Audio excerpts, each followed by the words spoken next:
నమస్కారం. ఇప్పుడు మన బిడ్డను తీసుకోవాలి అంటే మనం ఎట్లా తయారవ్వాలి ఏంటి అనే దాని గురించి చూడబోతున్నాము. సో మనం గర్భం రావాలి అంటే టెస్ట్లు చేస్తాం. మీ అందరికీ తెలుసు. అండం పెరిగి విడుదలయ్యే దానికోసం స్కానింగ్ చూస్తాము.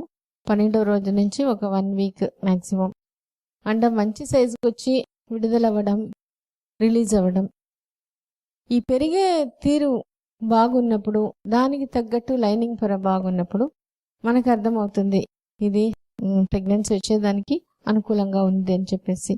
మన లోపల ఏం జరుగుతుంది అనేది మనకు తెలిసినప్పుడే మనకు మన మీద కాన్ఫిడెన్స్ వస్తుంది. సో ఈ అండం పెరుగుదల ఏదో ఒక స్కానింగ్ జరుగుతుంది, ఏదో ఒక నంబర్ అని తీసుకోవద్దు. మనకి ఎగ్ డెవలప్మెంట్ బాగా వచ్చి మంచి సైజులో విడుదలైనప్పుడే మనకి ప్రెగ్నెన్సీ వచ్చేదానికి అవకాశం బాగుంటుంది. తర్వాత ఈ దీంట్లో ప్రాబ్లం ఏముంటుందంటే కొంతమందికి అండం సరిగ్గా పెరగదు, చిన్న సైజులోనే ఉండిపోతుంది. అప్పుడు ట్యాబ్లెట్ డోస్ పెంచుతాం, అవసరమైతే ఇంజెక్షన్ పెడతాం. పాలిసిస్టిక్ ఓవరీస్ అనే కండిషన్ ఉంటుంది. అట్లాంటి టైంలో లాప్రోస్కోపీ కూడా చేయాల్సి వస్తుంది. సో ఇది అండం పెరుగుదలలో ప్రాబ్లం వస్తుంది.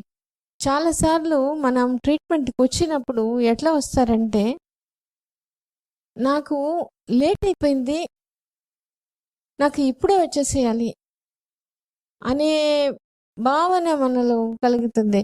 ఇంట్లో అడుగుతారు, మా ఫ్రెండ్ అందరికి వచ్చేసింది, నాకు లేట్ అయిపోయింది. సో అందుకనే ఇవి అన్నీ బాగుంది అన్నా కూడా దాన్ని తీసుకోరు. నాకు రావట్లేదే, నాకు రాదేమో, రావట్లేదు అనేది నిజం. ఇవన్నీ చేసే కొద్దీ మనం దానికి అనుకూలమైన వాతావరణం కనిపించేటట్టు ఖచ్చితంగా వస్తుంది. ఎందుకు ఇది ముందుగా చెప్తున్నామంటే, ఇవన్నీ మన ఆలోచన, మనకి పక్కన వాళ్ళు మనకి ఇప్పుడు ఉండే పరిస్థితిలో అనుకూలంగా లేదు. ఇంట్లో ఉండే వాతావరణం కానీ, బయట ఉండే వాతావరణం కానీ. అదే పనిగా వేరే వాళ్ళు అడుగుతారు,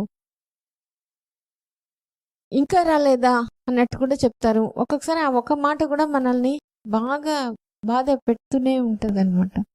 సో అందుకనే టెన్షన్ లేకుండా ఫ్రీగా ఉన్నప్పుడు ఇది ఖచ్చితంగా ఇది వచ్చేస్తుంది.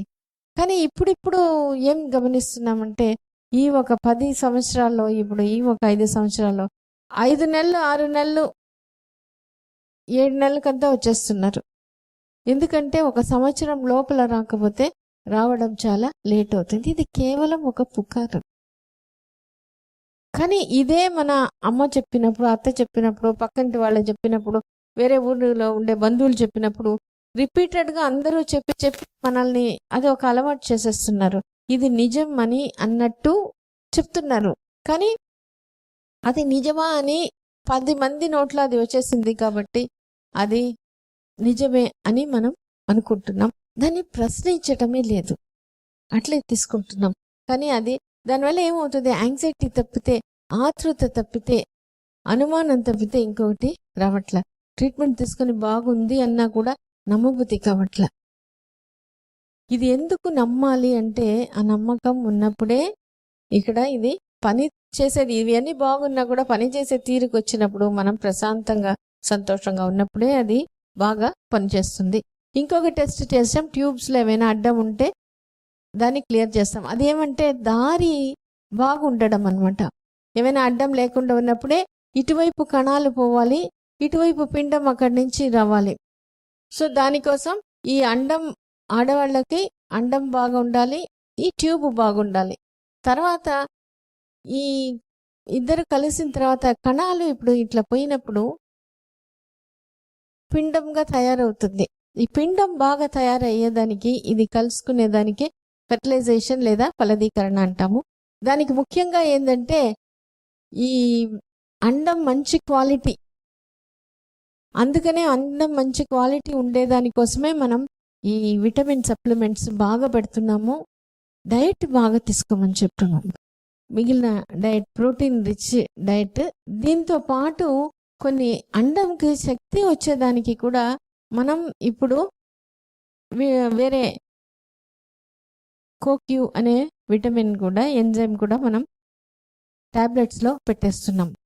సో ఇది ఎందుకు మనకి ఖచ్చితంగా ఇది చేయాలి అట్లా అంటే, ఒక 5 ఇయర్స్ బ్యాక్ కూడా జస్ట్ ఫోలిక్ యాసిడ్ అది పెట్టితే ప్రెగ్నెన్సీ వచ్చినప్పుడు బాగుంటుంది. ఇప్పుడు ఈ మధ్య చూస్తున్నాం ఫోలిక్ యాసిడ్ పెట్టినా కూడా అబార్షన్ అవ్వడం అనేది ఈజీగా ఉంటుంది. అంటే అండం క్వాలిటీ సరిపోవట్లేదు. సో అందుకనే ఫస్ట్ వచ్చినప్పుడు మనం ఈ డీటాక్స్ అని పెట్టేస్తాం అనమాట. ఒంట్లో ఉండే చెడ్డ నీరు పోవడం. దాని తర్వాత ఈ ఎగ్ క్వాలిటీ ఇంప్రూవ్ చేసేదానికి అందుకనే చెప్తాం, వస్తే ఒక 6 months అయినా వెయిట్ చేయండి. ఈ 6 months మనం ప్రిపేర్ చేయాలి బాగా. లేకపోతే ఏమవుతుంది, ప్రెగ్నెన్సీ అబార్షన్ అవుతుంది, అంగవైకల్యం ఇవన్నీ చూసినప్పుడు ఆ ప్రెగ్నెన్సీ పోయినప్పుడు బాధ అనిపిస్తుంది. ఎందువల్ల? ప్రిపరేషన్ సరిగ్గా లేదు. అబార్షన్స్ అయిపోయి ఉంటుంది. ఒక 6 నెలలు వెయిట్ చేయండి. ఈ లోపల ప్రతి నెల ట్రీట్మెంట్కి వచ్చి ప్రతి నెల టెస్ట్లు చేసుకోవడం, ఈ డైట్ బాగా చేసుకోవడం, విటమిన్ లెవెల్స్ బాగా ఇంప్రూవ్ చేసుకొని తర్వాత ప్రెగ్నెన్సీకి పోతే బాగుంటుందంటే బాధ, కోపం వస్తుంది చాలా మందికి. ఎందుకు మాకు తొందరగా వచ్చేసేయాలి, మాకు లేట్ చేస్తున్నారే, వెయిట్ చేయమంటున్నారే. అది మళ్ళీ అబార్షన్ అయినప్పుడు, ఆ ప్రాబ్లం వచ్చినప్పుడు అప్పుడు వస్తారు, చెప్తాం, వింటారు, మళ్ళీ కనిపించరు, వెళ్ళిపోతారు. ఒక్కొక్కసారి 6 months తర్వాత వస్తారు, ఏం ట్రీట్మెంటే లేకుండా మళ్ళీ ప్రెగ్నెన్సీ బాధ. ఏం ఊరికే నా ప్రెగ్నెన్సీ అబార్షన్ అవ్వడం, బిడ్డ బాగా లేకుండా పోవడం. ఎందుకంటే ఇంకా ఇంట్లో ఒత్తిడి పెట్టేస్తారు, వాళ్ళ కోసం ఏదో ఒక బిడ్డని కనేస్తే చాలు. సో ఇది పరిస్థితిగా ఉంటుంది. అందుకే చెప్తున్నాను, ఈ ట్రీట్మెంట్ తీసుకునేటప్పుడు ఫస్ట్ వచ్చిన రోజు నుంచి ఆ మనసులో బాగా ఆ బాధ్యత ఉండాలి. ముఖ్యంగా తల్లి ఆ బాధ్యత తీసుకోవాలి, ఆ తండ్రి సపోర్ట్ ఇవ్వాలి కొంతైనా. అప్పుడు ఆమె మిగిలిన వాళ్ళు ఎవరు పట్టించుకోకపోయినా, ఎవరైనా ఏమైనా విసిగిచ్చినా ఆమె నిలబడగలుగుతుంది. అందుకనే ఏదో వచ్చినాము, ఏదో ట్రీట్మెంట్ కుంటున్నాము అనేది వద్దు. నీ ప్రాబ్లంని మీరు తెలుసుకోండి, మీ ఇంప్రూవ్మెంట్ని మీరు ఒప్పుకోండి. అప్పుడే నువ్వు ఈ ఇంప్రూవ్మెంట్ వచ్చి నువ్వు దగ్గరకు వచ్చినా కూడా నీకు ఆ కాన్ఫిడెన్స్తో ప్రెగ్నెన్సీ రావాలి. ఏదో నాకు కూడా వచ్చేసింది, నాకు వచ్చేసిందా అనే ఆశ్చర్యంతో ప్రెగ్నెన్సీ వద్దు అని చెప్తాను. నేను ఇదంతా బాగా చేసుకుంటున్నాను కాబట్టి నేను నా బిడ్డ కోసం, మంచి బిడ్డ కోసమే ఇదంతా చేస్తున్నాను, నా బిడ్డ నాకు వస్తుంది.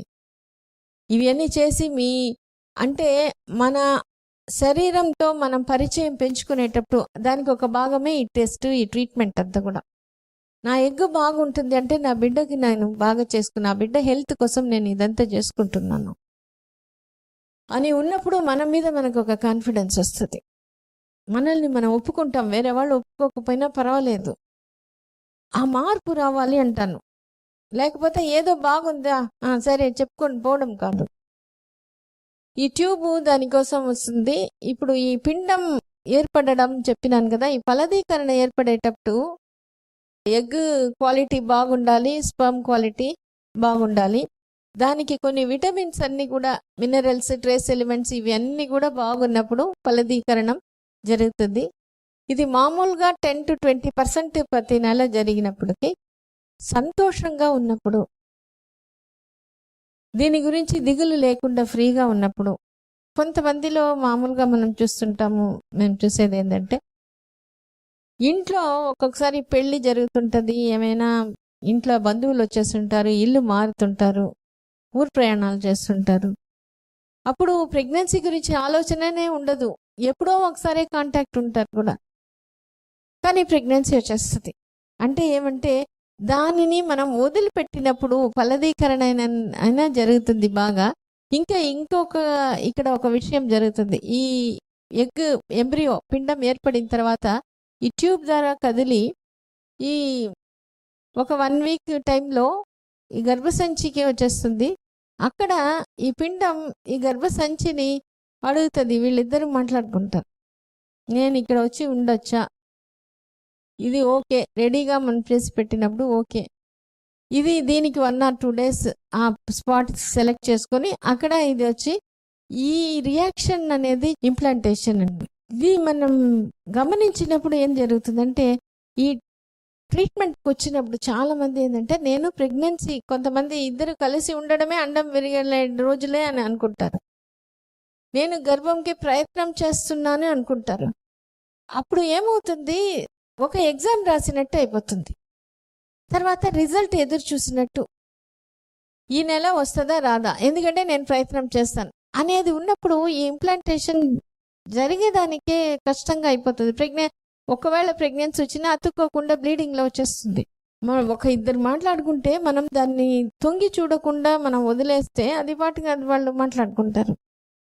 మన ఏది ఈ నెల వస్తుందా రాదా, ఈ నెల వస్తుందా రాదా, నేను గట్టిగా ప్రయత్నం చేసినాను కదా అని ఉన్నప్పుడు అది ఒక డౌట్, అది పని చేయలేకపోతుంది. ఇది ఎందుకు చెప్తున్నానంటే అన్నీ బాగుండి అన్నీ చేసి కూడా రాని ప్రెగ్నెన్సీ ఏం చేయకుండా ఉన్నప్పుడు ఈజీగా వచ్చేస్తుంది. ఆ సంతోషంగా ఉన్నప్పుడు, భార్యాభర్తలు కలిసినప్పుడు సంతోషం ఉండి దాని గురించి, ప్రెగ్నెన్సీ గురించి అస్సలు ఆలోచన లేకుండా ఉన్నప్పుడే అందరికీ గర్భం వస్తుంది.